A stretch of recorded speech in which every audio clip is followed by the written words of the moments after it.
Cocoa orange అంట. Cocoa orange అంటే coconut water with orange fruit. Coconut water with orange fruit.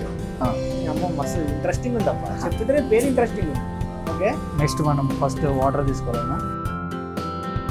ఎంత? 100 ml. 100 ml, 150 ml అనుకోండి. Okay, 150 ml coconut water. ఒక spoon పంచదార, sugar, ice cubes.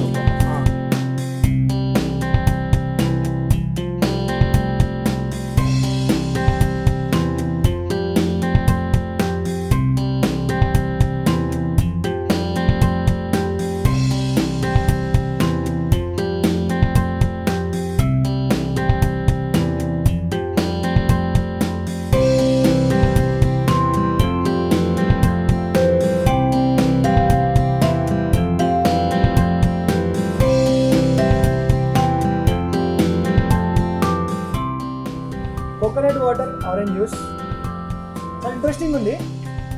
Taste ఎట్టుంటుందో నేను juice చెప్తా. లైట్గా షుగర్ యాడ్ చేసిండు, ఒక 2 ఐస్ క్యూబ్స్ వేసిండు. ఆ ఐస్ క్యూబ్ ఒకటే నాకు తెలిసి వాటర్ దీని దగ్గర, మిగతాదంతా tender coconut water and orange juice.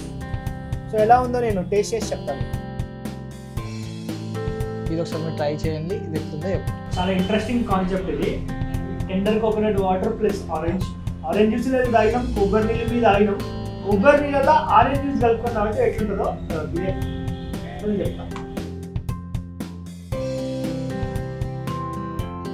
ఎట్లుందన్నా? 2 ఫ్లేవర్లు వస్తున్నాయి సార్. లిటరల్లీ అటు ఆరెంజ్ ఫ్లేవర్ ఏదైతే ఉందో ఆరెంజ్ ఫ్లేవర్ వస్తుంది, దాంతోపాటు మీకు కోకోనట్ వాటర్ ఫ్లేవర్ ఏదైతే ఉందో కోకోనట్ వాటర్ ఫ్లేవర్ కూడా వస్తుంది.